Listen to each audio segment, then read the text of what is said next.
Bueno, los saludo una vez más a nombre de Leo Zuckerman. Yo soy Julio Patán. Leo está de placenteras vacaciones. Vamos a empezar con esto.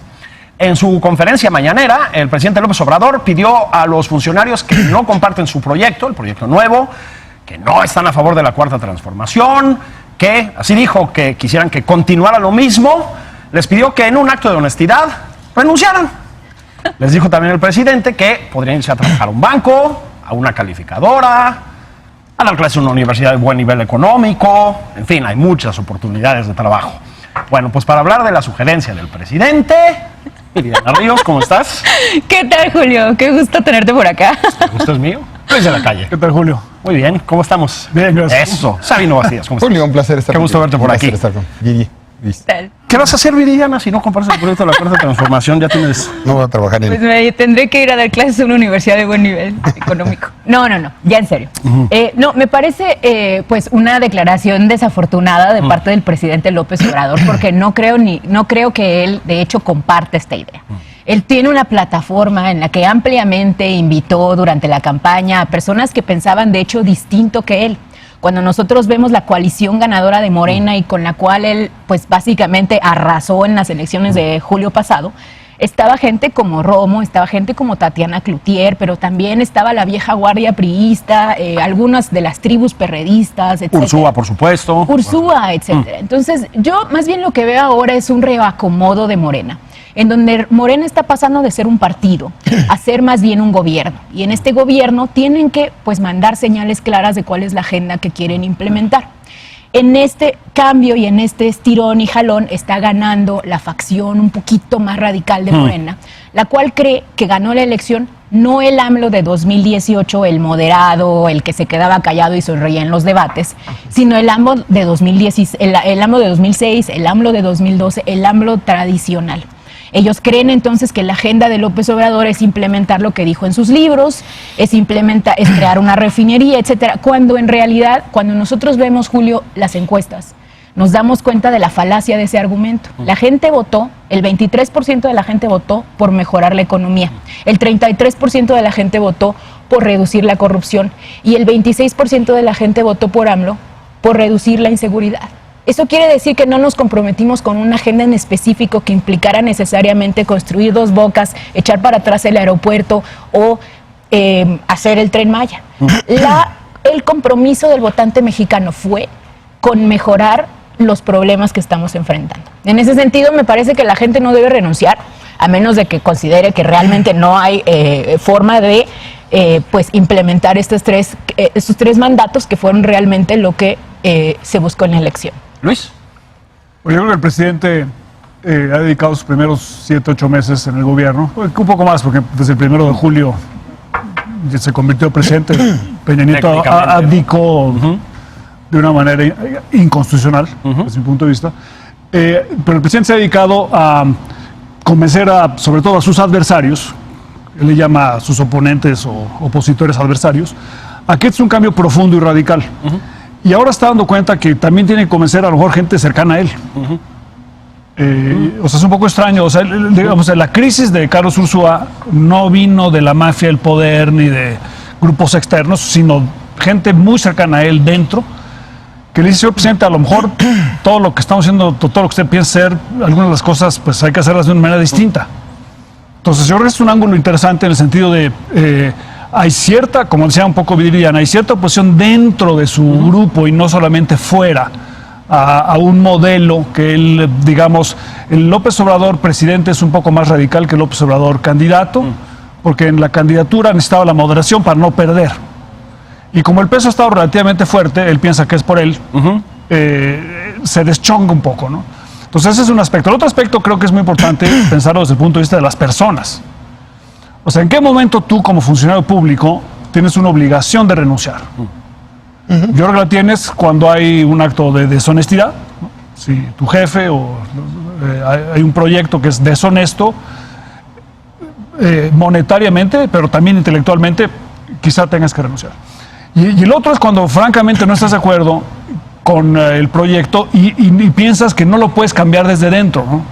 Yo creo que esa es la conclusión que llegó Carlos Ursúa.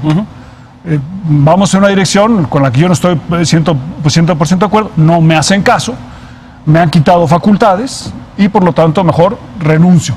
Y si ves tú las cifras de las últimas semanas en materia de crecimiento económico, de colapso en la construcción, las nuevas estimaciones de Citi, del Fondo Monetario Internacional, dice, oye, Ursúa se fue justo a tiempo, ¿no? Porque ahora va a empezar a salir de si esto es una desaceleración causada por efectos externos o es autoinfligida, y si es autoinfligida, ¿de quién es la culpa? Claro, Sabino, entonces nos estamos radicalizando. Cada quien tiene un López Obrador en la cabeza. Yo creo que un movimiento de 18 años, de tantas campañas, tantas candidaturas, tantos discursos, han generado un continuum ideológico, narrativo de López Obrador, pero con muchas aristas. Hay, como le hemos platicado aquí mucho, el arco ideológico es muy amplio. Entonces hay gente que tiene un López Obrador en la cabeza que cree que es más pragmático. Hay gente que lo espera más radical. Los ultras lo esperan expropiatorio el día de mañana. Los más conservadores creen que será un poquito de cambio, pero más de lo mismo. Entonces, en el imaginario de cada persona, evidentemente en la poesía de tantos años de campaña, en el verso que se escribió en este cuento, pues cada quien tiene una expectativa de lo que será López Obrador. En la medida que es gobierno, llega la prosa, llega la realidad, dejas de escribir en verso y empiezas a escribir en prosa, y la toma de decisiones va orientando el verdadero López Obrador, el que iba a ser, el que prometió ser. Y ese López Obrador es el que está en pugna y no tiene todas las respuestas a todos los temas. Dijo el presidente la semana pasada que iba a escribir un libro que estará listo el 1 de diciembre, que ya le llamo Economía Moral o algo así. Moral, sí. Que en el fondo, aquí lo hemos platicado en la mesa, es el López Obrador que necesita definir muchas cosas. Porque hay un López Obrador con el que yo estoy muy de acuerdo. Yo estoy muy de acuerdo con el López Obrador de combatir la corrupción, de la austeridad, de gastar bien, de acabar con los privilegios, de la no captura de los capitales por parte al Estado, el que piensa en los más pobres, el que cree que los pobres deben estar primero en la agenda. Yo creo en el López Obrador del desarrollo regional, yo creo en el López Obrador de los pueblos indígenas, de la necesidad de competencia económica y de protección al consumidor.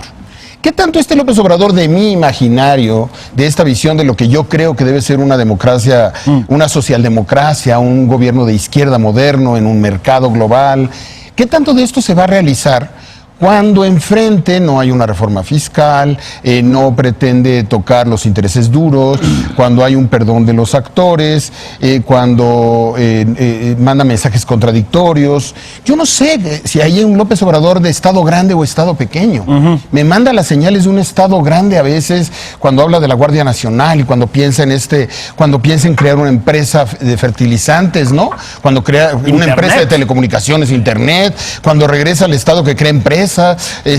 Cuando habla de ese Estado grande o cuando habla del Estado chiquito que no gasta, que no ejerce, que concentra todo en una oficialía mayor de Hacienda. Entonces, los mensajes del modelo López Obrador son francamente contradictorios y hay expectativas locales e internacionales de un López Obrador de izquierda con un pensamiento que equilibre ciertas cosas de las que se abusó.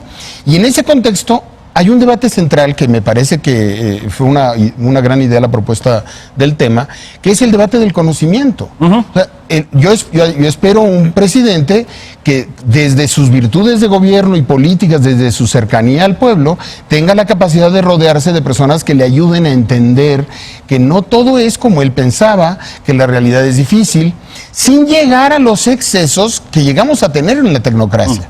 Porque sí necesitamos del conocimiento y el saber, pero no queremos la soberbia de la tecnocracia que cree que todo es un asunto de técnica y porque la técnica manda, impóngase eso a la realidad usada hasta el extremo de la ideología. Entonces, yo creo que estamos viviendo este fenómeno. Yo creo que él lo está experimentando todos los días. Veo un presidente con necesidad de definir. Y no encuentra las definiciones alternativas. Insisto en que es un presidente que sabe lo que no quiere, pero no sabe lo que quiere. Y digo, ese sería mi primer saque. No hay, a ver qué opinan. No sé qué digas, Luis. A ver, ha hecho muchos comentarios despectivos, yo diría, el presidente, sobre los técnicos. Tiene ese tipo de expresiones. Es evidente que tiene, digamos, fuertes escepticismos. Le incomodan, me parece a mí, los rangos académicos elevados, por ejemplo. ¿No? está su claro secretario que... de Hacienda tiene un grado en Harvard, ¿eh? No Desde me luego, incomoda. desde luego que sí. Y su secretario de la Función Pública tiene un grado en Sin Harvard duda. del extranjero. No, sin duda, del sin duda. extranjero, Pero si tú oyes su discurso público, digamos, sí está como muy perlado de ese tipo de declaraciones. Pero es contra la tecnocracia. Yo creo que más que un tema de conocimiento, porque también hay una cosa. No, a ver, rehúsa de ciertos académicos de cierto perfil, pero lo rodean doctores del Colegio de México y académicos y personas muy talentosas. En la izquierda mexicana y en esa izquierda hay mucha gente que yo respeto mucho y me parece personas muy inteligentes, tratables y razonables. Lo que creo que rechaza y lo que hay que ayudarlo también a precisar, porque creo que parte del ejercicio de opinar es ese, pasa por esta visión de la tecnocracia, que del lado del neoliberalismo, que son fenómenos distintos, del lado del neoliberalismo, una tecnocracia que fue creando la sensación de las cosas son así porque la técnica lo manda. Y perdón, pero llegaron al extremo de convertir la técnica y la política pública en un asunto ideológico. No hay que tirar la cubeta con todo y niño, hay que regresar a la política pública inteligente, razonable. Pero por decirlo de una manera, la política es corazón y cabeza. Sí, Corazón y cabeza. Demasiada cabeza, se te olvida el corazón y se te olvidan los más amolados. Y también hay un punto que tiene López Obrador en su debate que yo creo que hay que traer a la opinión. Tantos años de técnica del último nivel y del mejor nivel, ¿y por qué andábamos con esos niveles de desigualdad? ¿Y por qué con esos niveles de violencia? ¿Y por qué con esos niveles de ingobernabilidad? Pues si era lo más fregón que teníamos del planeta, pues fallaba en algo la tecnocracia dorada de los últimos años. Hay que revisarla. Sí, de hecho mi pregunta iba un poco en ese sentido, o sea, si más allá de, digamos, del hecho evidente de que tiene personas con altas calificaciones académicas, pues, no estamos viendo precisamente una especie de arremetida contra ese tipo de cuadros, porque empieza a multiplicarse también, ¿no? No sé si le molestan estas como quisquillosidades de los que te auscultan, digamos. No sé cómo las veas, Luis. Por eso renunció Ursúa. Lo dice su carta clarísimo. O sea, estamos en un gobierno donde las decisiones no se toman basadas en la evidencia. El secretario de Hacienda no puede más que ser un técnico, obviamente funcionando en el ámbito político, pero su trabajo fundamental es un trabajo de cuadrar números y para eso hay que saber sumar y restar y entender cómo funcionan los mercados y los impuestos y los incentivos. O sea, independientemente si eres de izquierda o de derecha, ¿no? El problema con Andrés Manuel, creo yo, es que él no es un presidente que tenga ocurrencias, como mucha gente piensa, sino que tiene ideas muy arraigadas desde hace mucho tiempo. Tiene principios, digamos, sí. Que le cuesta mucho trabajo modificar, porque él tiene un parámetro, digamos, de medición, que es un poquito esquizofrénico. O sea, él hace 2 días habló mal en la mañana del Fondo Monetario Internacional y tuvo una reunión en la tarde con los banqueros mexicanos que cobran comisiones estrepitosamente altas y los paseó por Palacio Nacional, les mostró el elevador y los cuadros. El Fondo Monetario Internacional ha promovido la austeridad en Latinoamérica, creando modelos pero hace 3 semanas, hace 3 semanas recibió a Christine Lagarde. Hacen otra cosa. Bueno, pero el problema es la diferencia, la incongruencia. El mismo día, el día de ayer, recibió al sector privado mexicano para anunciar que van a hacer inversiones y a Jean-Luc Mélenchon, el líder de la Francia insumisa, que tiene una visión pues completamente distinta a la reunión de la que acaba de salir el presidente. Entonces, como dice Sabino, ¿cuál de los dos López Obrador tenemos? La respuesta, creo yo, es vamos a tener los dos durante 5 años. O sea, no creo que se decante, digamos. Yo creo que cuesta mucho trabajo decantarse porque en el fondo Andrés Manuel es un populista conservador. Y entonces, populista conservador, pues es un poquito como contradictorio, ¿no? Entonces, muy conservador en algunas cosas, pero es populista y muy populista en otras. Él mismo lo dijo. Anótenme como populista si populista significa estar a favor del pueblo. Bueno, esa digamos, visión es la que es muy difícil. Entonces hay un pleito permanente en el gabinete, que no existe, por cierto, ¿no? Porque él conoce las respuestas y por lo tanto no necesita discutirlas, entre las distintas visiones. Pero y la gente que irá renunciando serán aquellos que piensen que en el fondo no pueden convencerlo de lo que es la visión de cada uno de ellos.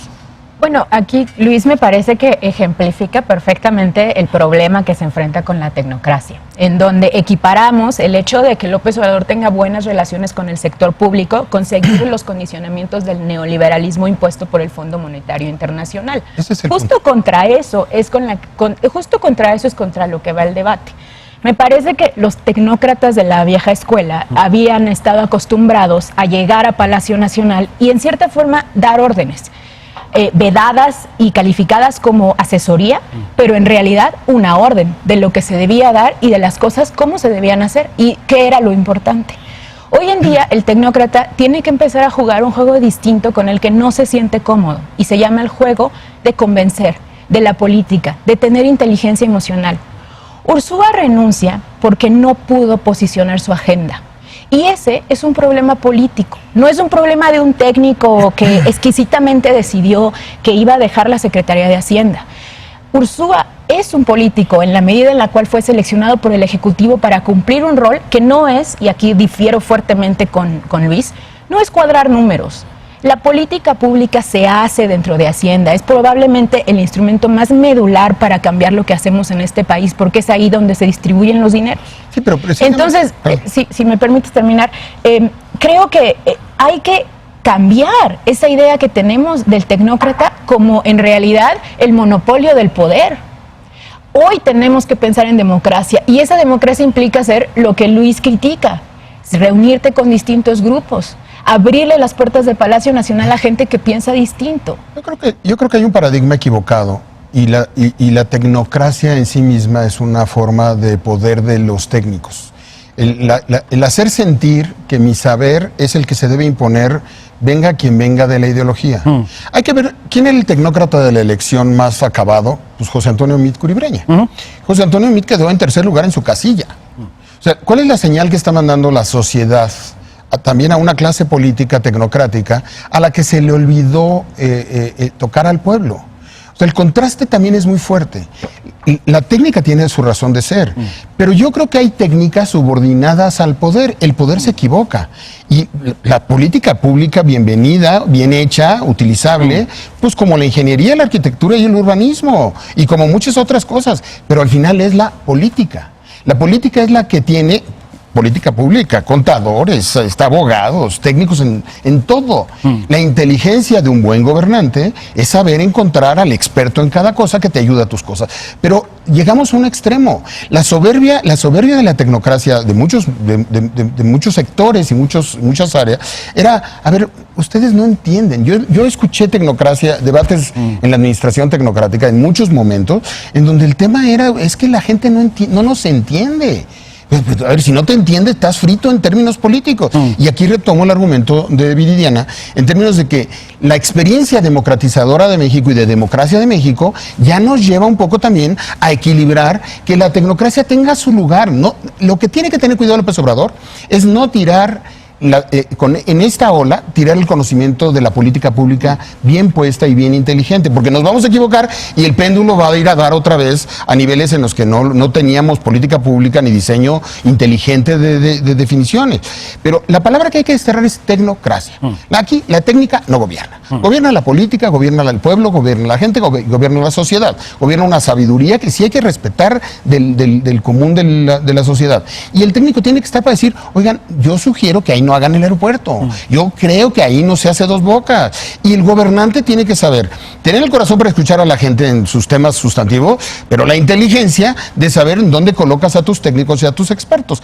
Y en esa búsqueda hay que reconocer que la izquierda no ha creado cuadros suficientes para tener esa doble interlocución. La salida de Ursúa es una llamada muy clara de atención de un López Obrador que a lo mejor no convivimos con los dos. Yo pondría en la mesa que al final podríamos decantarnos por uno de los dos.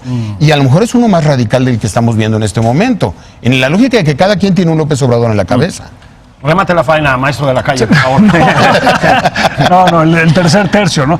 No, o sea, Sabino puso el dedo en la llaga. O sea, tú como funcionario público, ¿estás dispuesto a decir a López Obrador, Dos Bocas no es un buen lugar para construir una refinería? ¿Sí o no? Esa es la pregunta.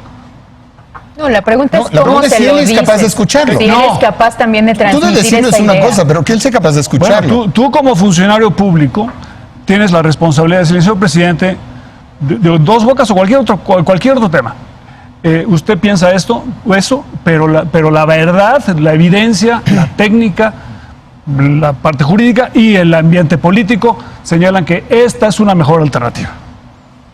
Al final del día, quizá la decisión la tome el presidente, pero sí tienes tú como funcionario que tomar una decisión de hasta qué punto puedes siempre toparte con la misma pared, si es el caso.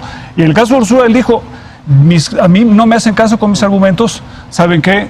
Aquí se van a tomar decisiones que no van a hacer la evidencia, allí nos vemos. El privilegio y de la fue renuncia. Sustituido por una Tienes el persona... privilegio de renunciar siempre, en cualquier momento. No, yo creo que no es solamente un privilegio de renunciar. Yo creo que también hay una obligación de renunciar en ciertas ocasiones.